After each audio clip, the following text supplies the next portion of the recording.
안녕하세요. 찰리브라입니다.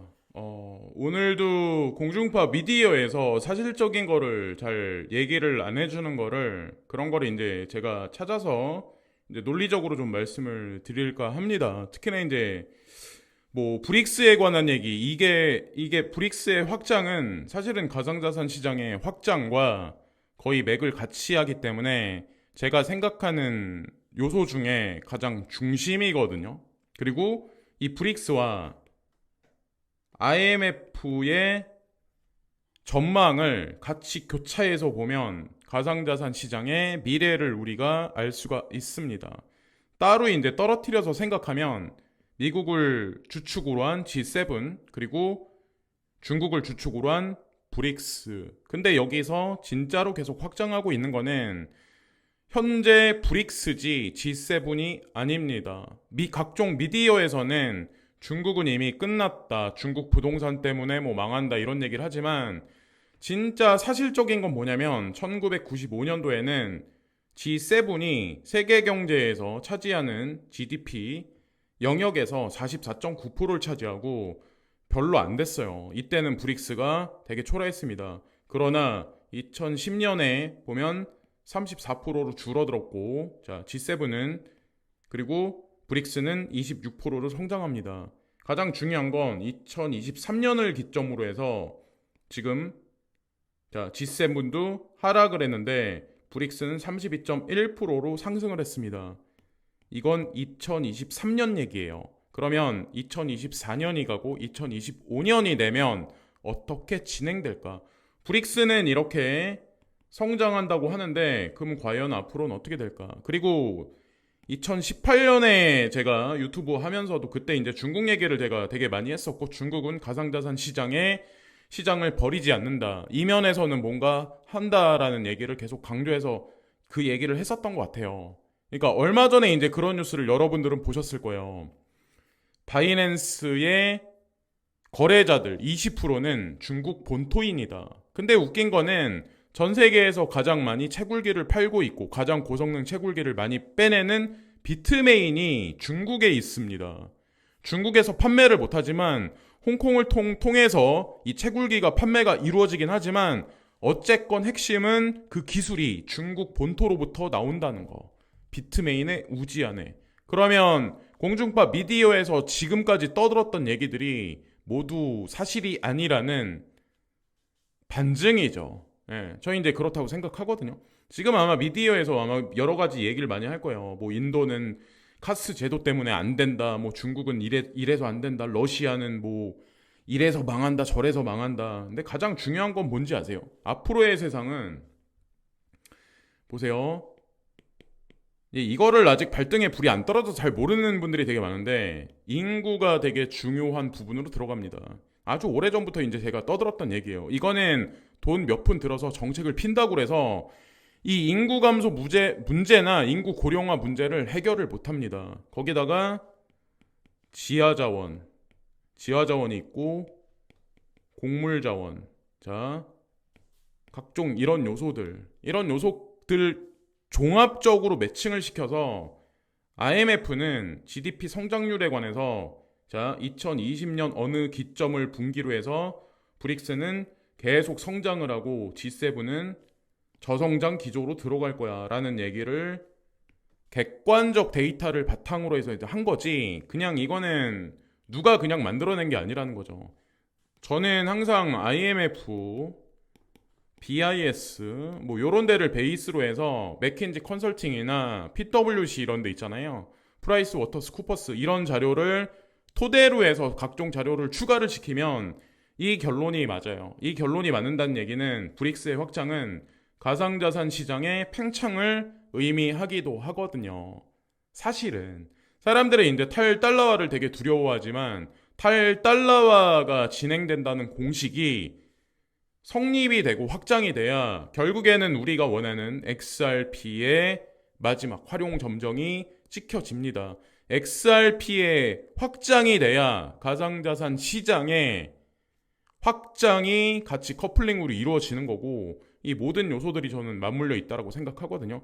표면상에 나오는 거는 지금 중국하고 일본이 오염수 때문에 서로 으르렁거려요. 근데 얼마 시간이 지나면 또 다시 사람들 뒤통수 치는 얘기가 나올 가능성도 높고, 더 중요한 건 중국과 미국이 서로 지금 으르렁거리는 것 같지만 후행에서는 대중을 또 뒤통수 치는 얘기가 나올 가능성도 전면 배제하지 못한다는 거죠. 어쨌건 중요한 건 한국, 중국, 일본은 서로 배척하는 것 같지만, 적대적인 관계 같지만 사실은 이면에서는 이렇게 뭉쳐지게 시간의 프레임에 따라서 쭉 진행될 가능성이 높습니다. 이들이 한중일이 아세안 플러스와 같이 움직이고, 이 아세안 플러스는 여기 나와 있는, 요 도표에 나와 있는 여기의 통화 시스템과 같이 CBDC가 교환 거래가 되고, 이 친구가 중심에 설 가능성이 점점 높아지는 추세. 제가 대중을 농락하는 가짜 뉴스나 이런 거에 관해서 좀 오늘 좀 몇 가지를 말씀드리려고 하는데, 바로 이런 거죠. 우크라이나 전쟁을 질질 끌고 있어요. 지금 현재 상황이. 미국에서는 정책을 종식시키기 위해서 자, F-16 전투기를 보낸다고 얘기를 하고 있어요. 이 1900, 어쨌건 이러나 저러나 1970년대 개발돼서 업그레이드 돼서 전 세계에 있는 몇몇 개 국가들이 사용하는 구식 전투기입니다. 예. 이 좋다고 얘기하시는 분들이 있는데, 그 얘기 뭐 그렇다 치고 가장 중요한 건 뭐냐면, 이거를 미국에서 보낸다고 하더라도 보세요. 나토 확전을 우려해서 나토가 일단 이거를 원하지가 않습니다. 거기다가 더 중요한 건 조종사 교육이 안 돼서 내년 후반 투입한대. 그러면 이거 보낸다는 의미가 말이 안 되잖아요. 그러니까 계속 이제 미디어 같다 계속 시간 끌게 하면서 대중들을 농락하는 거죠. 보내면은 금방 끝날 것 같았거든. 근데 또 막상 시간이 지나면 또 이런 얘기 하거든. 또 F-16 전투기 제공 승인 결정, 전장 투입 시기는 훈련 마무리 후 내년께라고 써있죠. 그러면 이 기사가 무슨 의미가 있을까요? 다음 주에 보낸다, 다음 달에 보낸다, 이렇게 얘기가 나와야지. 우크라이나 국방 F-16 훈련 시작 최소 6개월 걸려. 네? 여기 나토 확전 우려. 자, 이 얘기들. 그러면 만약에 이 안에 6개월 안에 전쟁이 종식되면은 이 기사가 무슨 의미가 있을까요? 사람들 가지고 노는 거예요. 그러니까 되게 웃긴 게 이 미디어를 100% 신봉하고 100% 믿는 사람들도 되게 많아요. 여태까지 살아오면서. 저한테 이제 그러실 거야. KBS니까 ABC, MBC니까 SBS니까 공중파니까 믿어야 돼. 라고. 그러나 엘리트란 사람들은 미디어를 통해서 대중 통제를 지금까지 하고 있어요. 왜 거대 기업들이나 그런 사람, 트럼프 대통령도 그렇고 왜 미디어를 되게 중요시해가지고 확보를 하려고 하는지 이유를 아시나요? 자, 그레이스켈 자산운용사 대 SEC 비트코인 ETF 소송 판결 미뤄져. 계속 몇 번 미뤄진다. 뭐 언제 뭐 20일 날이다, 22일 날이다 했다가 뭐 24일 날이다. 이 여기에 집중할 필요가 없어요. 이 의미 없어요. 이런 기사들 의미 없습니다. 이 사람들이 생각하는 일정 구간이 있어요. 조만간은 절대로 아닙니다. 뭐라고 얘기가 나오건 조만간은 절대로 안 나와요. 분위기를 보면 아실 수가 있잖아요. 계속 농락 당하는 거예요. 나온다. 그럼 안 나오면 그러면 계속 이제 멘탈이 계속 뭉개지겠죠. 그거를 의도하는 것 같고, 이런 기사 신경 안 쓰고 이런 거는 좀 눈여겨봐야죠. 7월 6일 날 예정 건데 트위터는 세계의 주 송금 서비스 라이센스를 획득했습니다. 이때부터 7월 6일 날이니까 이때부터 시간이 지나서 더 많이 확보를 하거든요. 이 송금 서비스에 관해서. 그러니까 이 일론 머스크가 말한 거대로 트위터를 X로 바꾸면서 종합금융 서비스를 하겠다라고 얘기를 공표를 했었죠. 종합금융 서비스를 하려는 이런 플랫폼들이 비단 이 X라는 플랫폼뿐만 아니라 한국에는 카카오가 있고 네이버가 있습니다. 얘들도 마찬가지로 이쪽으로 들어갑니다. 근데 여기에 가상자산이 추가가 안 될까요? 추가가 반드시 됩니다.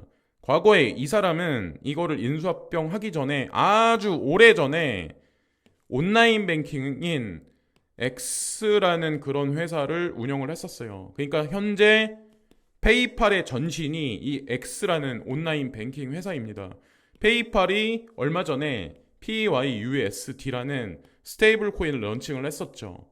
그리고 지금 현재는 비트코인, 이더리움, 그리고 비트코인 캐시, 라이트코인 요 네 개를 지금 쓰고 있죠. 사용하고 있죠. 거기다 PYUSD가 이제 확장이 됐죠. 이거랑 코인베이스와 연결 구도, 그리고 이 일론 머스크가 향후 몇 개월 후에 발표할 중대 이슈랑 같이 매칭을 시켜보면 거기 사실 큰 흐름의 정답이 있습니다. 거기다가 더 중요한 건 PYUSD가 각종 거래소에 계속해서 들어간다는 자체가 의미가 엄청 깊은 거죠. 사실은 그래요. 이 달러라는 명목 화폐가 PYUSD라는 스테이블 코인으로 변해서 PYUSD가 각종 거래소에 우회적인 유동성을 주입한다. 지금 현재는 아니지만 그 라인을 지금 만들어 놓는 게 아닐까 생각해요. 상승장을 대비해서. 지금 대중 심리는 이래요. 지금 현재. 많은 사람들이 떠나가고 포기를 합니다. 가격이 엄청 상승을 하면 확신을 하고. 자, 그럼 지금 우리는 떠나야 될 시점일까요? 그냥 남아 있어야 될 시점일까요? 이렇게 오랜 기간 하락 횡보를 했는데 하락 횡보 기간이 길면 길수록 상승장의 폭발력은 더 강할 확률이 높다라고 저희 이제 생각을 하거든요. F-16Z기가 우크라이나에 충분히 빨리 올 수 없는 이유. 빨리 와가지고 뭐 전쟁 종식한다 얘기를 하는데 한편에서는 또 그 다다음 날이 되면 이런 기사를 뺍니다. 이런 기사가 뭘 의미할까요? 그냥 우롱하는 거예요. 가지고 노는 거예요. 애초부터 보낼 생각이 없어. 근데 이런 뉴스를 잘 필터링해서 잘 보셔야 된다는 거죠. 그리고 중요한 거는 요 근래 들어서 여기 보면은 신용도에 관해서 나와 있거든요. 전 세계 가상자산. 근데 후오비가 여기 보면 4위권으로 올라와 있어요. 4위권 보시면은 많이 올라온 거죠. 예전에 비하면은. 그리고 쿠코인이 6위 정도 하네요. OKX 9위권. 그래서 어쨌건 후오비를 눈여겨봐야 되고, 자, 신용도가 많이 올라가 있고, 중요한 거는 이거죠. 이 PYUSD 페이팔을 통한 명목화폐의 우회가 PYUSD를 통해서 바이빗, 크라켄, 제미니 거래소, 크립토닷컴, 코인베이스, 기타 등등의 거래소에 유동성 주입할 어떤 그런 준비 태세가 지금 들어가는 게 아닐까라는 생각을 이제 전 하게 됐거든요.